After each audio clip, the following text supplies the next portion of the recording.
All right, so the Vikings win by the final score 24-17 against the Green Bay Packers at home at US Bank Stadium. The Green Bay Packers, they now go to 4-6-1. They're not statistically eliminated from the playoff race just yet, but they're pretty much done in terms of if they're going to make it to the playoffs. That is pretty much over with at this point. The Minnesota Vikings, they are now 6-4-1. Their playoff hopes stay alive. If I'm not mistaken, they are, ever since the Carolina Panthers, since they lost on Sunday, the Minnesota Vikings, they are now in that 5th wild card spot, if I'm not mistaken. Last week, they were in the 6th wild card spot. Now they're, or not 6th wild card spot, 6th playoff spot, which would be the 2nd wild card spot.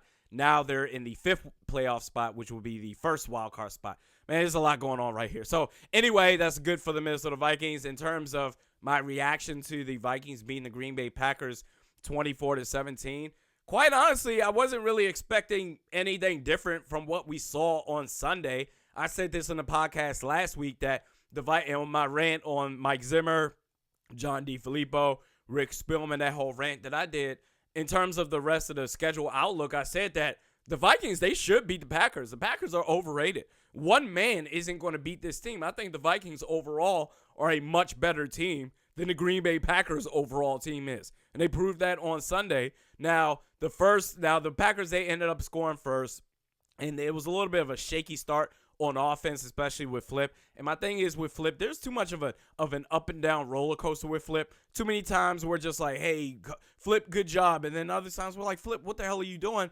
And in a lot of cases, you could make the argument that Flip's job was on the line against the Green Bay Packers, okay? You could make the argument for that.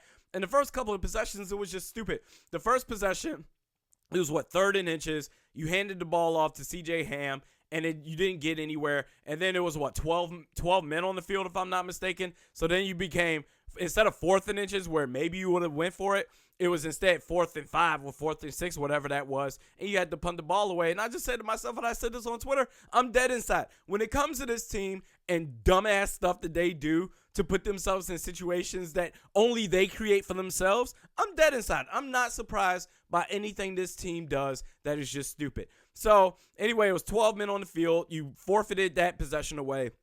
On that second possession, if I'm not mistaken, you had a screen pass. And here's the thing with that screen pass. It got blown up. Adam Thielen got blown up on the block and went to Stephon Diggs. It was a 10-yard loss on a TFL. Here's my gripe with that play. And overall with this offense and John DeFilippo. And maybe even Rick Spielman can fall into this too.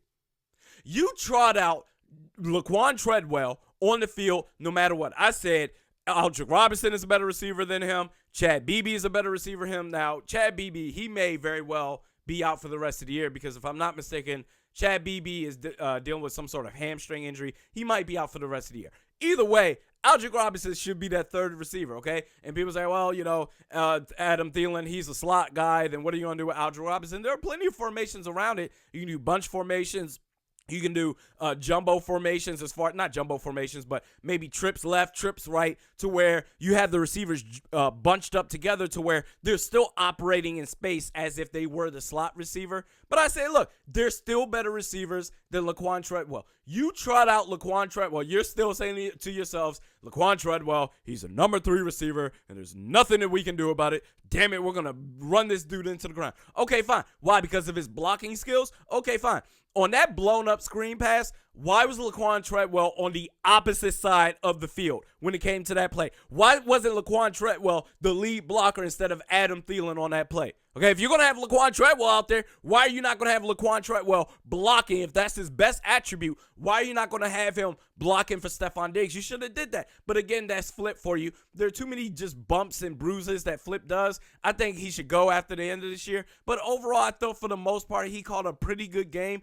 And my thing is, I expected the Vikings to beat the Packers. They're an overrated team. And I expected them to beat them by double digits. And they didn't do that. But my thing is, they're not an over 500 team. They're a winless team. And quite honestly, through probably halfway through the fourth quarter, Aaron Rodgers didn't even look interested in that game anymore. It got to a point where he was like, just get me the hell up out of here. So he didn't really look interested in that game. But I think for the most part, Flip called it a pretty okay game. The offensive line, I thought the offensive line was pretty okay. I thought the pass protection was really good. Run blocking was okay. But again, this is against a team. This isn't like the Chicago Bears. This isn't going against the LA Rams defensive line. Okay, so that's different. I want to see this offensive line perform against a real team. We need to see that. So as far as my reaction, are the Vikings back? No, I'm not going to say the Vikings are back. They won the game that I and everyone pretty much expected them to win. Let's see how they do. They're going against next week. They're going against who? The Patriots, if I'm not mistaken. Yeah, they go up against the Patriots at Foxborough next week. So we'll see how that goes. I'll make my predictions on Skull Weekly. You can find that on Facebook. Just search up Skull Weekly. You'll find it there. But a couple of other things on offense. Speaking of the offensive line, that first touchdown by Dalvin Cook. By the way, thank you for getting Dalvin Cook involved in the game more, John DeFilippo. But that touchdown that Dalvin Cook scored, where he caught, I believe, a screen pass to the right and ran up the field for the score. That was all, if we want to be real, and this dude may not get a lot of love for that play, but I noticed that. Pat Elflein made that touchdown play happen, okay? This dude made a great block in the open space, out on the screen, out there to where he made a good block on, what's his name, Martinez, the linebacker. I think his number is 50 or whatever it is with the Green Bay Packers. A good block on 50. Wasn't a clean block, but it was just enough to stun him enough to where Dalvin Cook could run past him and run him for that touchdown score. That was some good stuff by Pat Elflein for getting out there in space. That second touchdown to Stephon Diggs, my thing is, we could see plays like that, and that was a big time, like a long touchdown pass to Stephon Diggs. We could see plays like that, whether it's to Stephon Diggs or Kyle Rudolph. Kyle Rudolph, for instance, Kyle Rudolph has had a very good year when he's gotten the opportunities. I think maybe something to be taken away, not from Kyle Rudolph, maybe to Flip, and maybe even Kirk Cousins to a degree, is that he hasn't been involved as much in the offense as he has been in years past. I've been a big critic of Kyle Rudolph, but when he's gotten the ball this year, Kyle Rudolph has made plays. He's been getting yards after the catch. That was a big-time criticism I've had of him, where I'm like, dude, you're a tight end. Break a tackle once in a while. He's doing that. He's been a lot more physical this year, but he had a really good first half this year. But whether you're talking about Stephon Diggs, Kyle Rudolph, Adam Thielen, he had a strong second quarter and especially a strong second half. We could see big-time plays like we saw with Stephon Diggs, that long touchdown pass. We could see that more on a routine basis if the right resources are dedicated to this offense. And that gets me to Kirk Cousins.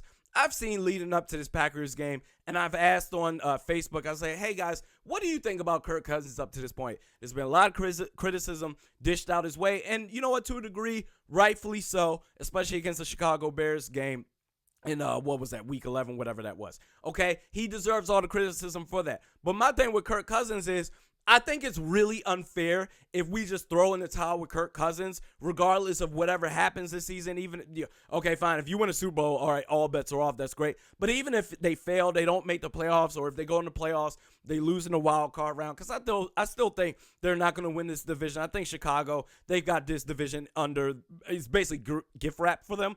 But I think it would be really unfair to criticize Kirk Cousins as a whole, because again, my thing with Kirk Cousins was with the Washington Redskins is that last year, for instance, his offensive line was crap. Trent Williams was out for much of that year. Or in the case where he has had a good offensive line, his weapons was never really good.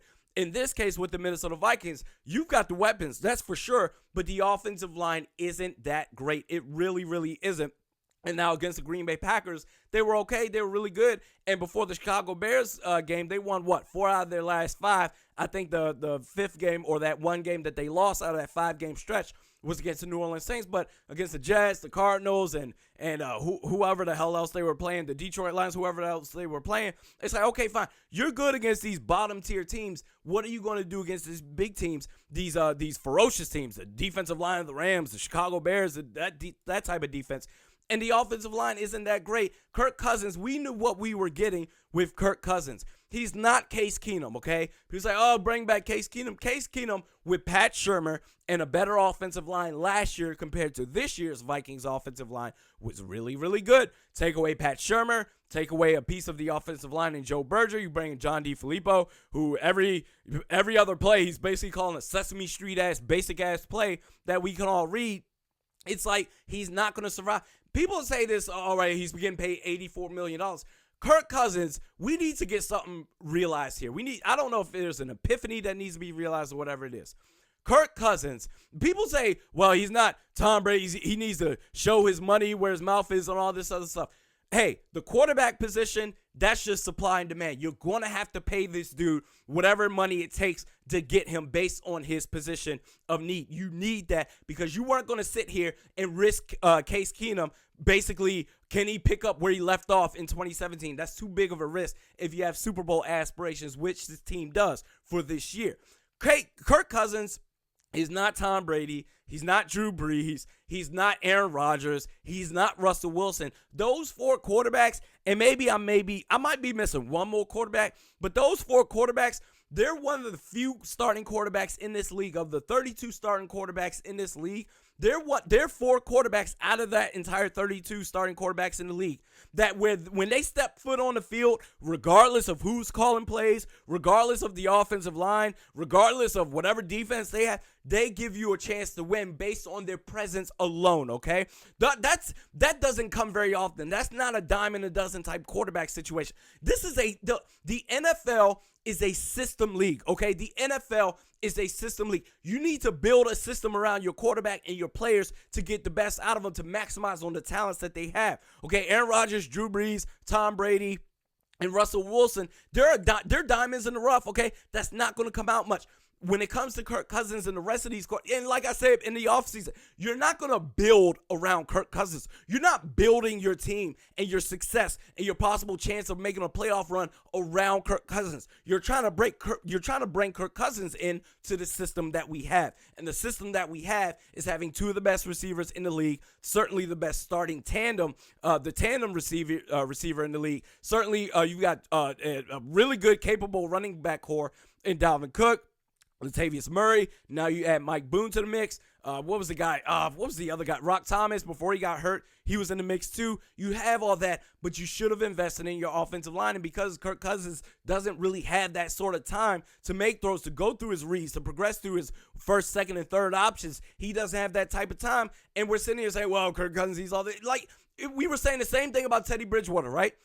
Now, the thing with Teddy Bridgewater, Kirk Cousins, I think, is physically more talented than Teddy Bridgewater ever was, but Teddy Bridgewater basically gave you a better shot to win games. His IQ, his football IQ was above and beyond Kirk Cousins. But we were saying the same thing about Teddy Bridgewater, where we're like, look, you give this dude an offensive line, you give this dude, Pat Shurmur, a genius offensive play caller, and he will thrive. He will do that. Same thing with Kirk Cousins. You need to do that. We don't have a consistent offensive coordinator with John DeFilippo. We don't have a consistent offensive line going against upper competition. So what do you expect from him? I think you need to see that from Kirk Cousins as far as building, developing, or divulging your resources, adequate resources to Kirk Cousins. Then you can fairly judge him. But for right now, it's like whatever you get from him is whatever you get. But anyway, moving on from that. And before I even move on from that, Jared Goff, prime example. Jared Goff, his rookie year, people say, oh, he's a bust, he's nothing, whatever. With Jeff Fisher, right? You bring in Sean McVay, you invest in your offensive line, and they become a top 10 offense. And then this year, they're a top 3 offense and arguably the best offensive line in the league. And Jared Goff, I think Jared Goff is talented. I think he's a really good quarterback. Is he a dude that could just step in on the Green Bay Packers and say, I'm Jared Goff, damn it, and we have a shot to win just because I'm here? No, you need to build a system around him. And they look phenomenal right now. The LA Rams, they look fantastic. This Vikings offense could be just as good as the Chiefs or the Rams. They really, really could. So I hope that they do that next year. I'm going to save whatever my rant's going to be as far as the future of this team with management and all that stuff, because they did win. I expected them to win against the Green Bay Packers, and they did that. We'll see how they do against the New England Patriots. On defense, however, Trey Waynes has been the better cornerback than Xavier Rhodes as far as this season is concerned. Xavier Rhodes, no more roads closed. I don't want to see any more roads closed merchandise being, all right, fine, it's his business. I'm not going to sit here and try to take money away from him. Go out and get your money. But as far as if I had any idea that, oh, maybe I'll go out and buy a Rhodes closure, I'm not doing it now because he has been sauce this year. He has been garbage this year. He really, really has. This dude has given up catches left and right. As far as Trey Waynes, no one's saying, look, Trey Waynes isn't a better I would say he isn't a better football player than Xavier Rhodes, especially because Xavier Rhodes, he goes against the bigger, better assignments compared to Trey Waynes. But compared to their assignments alone and how they've been doing, Trey Waynes has outperformed Xavier Rhodes by a mile. As far as making plays on the ball, breaking up passes, tackling, all that stuff, Trey Waynes has made plays over Xavier Rhodes. Xavier Rhodes has been a major disappointment this year. The defensive line was really, really great. The defensive line, now they had, let me bring this, where are we at here? 24-17 was the final score. Let me bring up the box score here on ESPN. The defensive line, they had, as far as pressuring Aaron Rodgers, 4 sacks, 4 TFLs, 2 pass deflections. That's obviously in the secondary. And then 5 quarterback hits. Okay, the defensive line, they were getting after it. They had a really good job. They did a really good job. I want to see more of Stephen Weatherly, okay? I think we're at a point now. Everson Griffin, it's great that he's back. But ever since he's been back, he hasn't really been the same guy as he was last year, okay? In that game against the Packers, he got truck stick. I don't know if that was Jamal Williams or whoever. They've got like 4 running backs over in Green Bay. They do. He got truck stick. He was a recipient of a truck stick early on in the first quarter. And then he had a boneheaded offsides play. Now, I think he did have a sack, if I'm not mistaken. Let me see where we got here. Everson Griffin. Yep, he had. Okay, fine. He had a sack. But it came like later on when the Vikings clearly had the game wrapped up. Everson Griffin's not that same guy. I think we're going to have to look at Everson Griffin as far as a contract restructure and as far as what we're going to do next year as far as the different ways to free up cap. Everson Griffin, he's going to be that guy because Stephen Weatherly, he's been playing really, really good with the opportunities that he's gotten. Andrew Sandeo, he's going to get cut. That's going to free up significant cap space. Who else? Anthony Barr, I will let him go. Who else? Kyle Rudolph. He should get restructured after this season. There are different ways, but now Everson Griffin, I think he's going to have to be part of that too because I'm sorry, Danielle Hunter, he can take over for that right end spot where Everson Griffin was or where Everson Griffin is at this point. And then Stephen Weatherly, he can take over for the left end spot full time. And then mix in Everson Griffin, mix in, I don't know if we still have, what is it, David Perry or Nick Perry, whatever his name is, Ifedi Odenigbo. This rotation of defensive linemen, I really, really like. But Everson Griffin, he's really not that guy anymore. He's really regressed, unfortunately. Outside of that, like I said, the Packers, they're overrated. The only thing that I have left to say as far as this game, as far as any type of reaction to this game, is the kicking game, okay? All right, the kicking game. I am convinced to this point right now, I am convinced that kickers, before they sign with the Minnesota Vikings, they have to sell their souls. I think they do. They basically just trot out there and say, oh, well, you know what, let's just see what happens. And Dan Bailey, before he came to the Vikings, was one of the most accurate kickers in NFL history, okay? Kai Forbath would have made at least one of those 2 missed field goals that Dan Bailey missed yesterday, okay? So we are where we are. Chelsea on Facebook. Let me see Chelsea on Facebook. And I'm paraphrasing here. She basically said kickers could come in, kicking 100%, with 100% accuracy. They sign with the Vikings, and then they go down to 10% stat. And I couldn't agree more. I couldn't have put that any better myself. I'm done being upset and outraged over kickers just being like crap with the Minnesota Vikings. It is what it is. So as far as what I say, overall synopsis of this game, you should have won that game. I picked the Vikings to beat the Packers. I said they would win by double digits. They didn't, but they could have very well if they really wanted to. They were in control for the majority of that game. A little hiccups here and there, but again, the Packers, they're done. They're overrated. They're not even a real team. You won against a team that you were supposed to beat. Good job. You need to beat a winning team, okay? Now you're in that 5th spot in the playoffs, in the playoff race right now. That's some good stuff, okay? You've got a tough stretch ahead. You've got, as far as your schedule is concerned, your next 2 games. You've got the late game against the Patriots next week, and then you've got the Seattle Seahawks on Monday night, okay? And after that, you've got a 3-game stretch, Miami Dolphins, Detroit Lions, and then Chicago, depending on where the Chicago Bears are, if the Vikings are able to make a late run and all of a sudden turn around and beat the Patriots and the Seahawks, and then maybe make a run for this division title, maybe the Chicago Bears, they will play in Week 17, or if they've got the division all wrapped up, and you know you're not gonna take the number 1 and the number 2 spots because the Saints and the Rams got that all locked up, they might not even give a damn in Week 17, so we'll have to see, but overall, you beat a team that you were supposed to beat. Go out there and beat a winning team. So lastly, before I do this, The Minnesota Timberwolves be back on this week on Thursday. It's funny, last week after the Mondays podcast, I get in this robotic mode where after I'm like, all right, we do this once a week. All right, we'll see you on Thursday and all this other stuff. And then right after that podcast, I was like, all right, let me plan for Thursday. And I'm like, wait, what am I doing? This is Thanksgiving week. No one's, if even if my favorite podcasters put out a show on Thanksgiving last week, I'm like, dude, what are you doing? I'm not listening to this. All right, I'm trying to watch football while I get drunk and fat on the couch. All right, I don't got time to listen to podcasts on Thursday. So my apologies for that. Took the Thursday off. Was around family, friends. There was some good stuff. But anyway, Timberwolves back. Timberwolves podcast talk is back on Thursday. Quick synopsis: Josh Kogi needs to play more. Andrew Wiggins, I gave this dude all types of praise the week before last, and he's reverted back to his old self. So anyway, we do this once a week, or no, twice a week now. Still getting used to that. Mediokr at Best Sports Podcast with Realistic Randy. You can follow the show Facebook at Realistic Randy, Twitter at Realistic_Randy. Subscribe on YouTube, iTunes, or SoundCloud. We will see you on Thursday.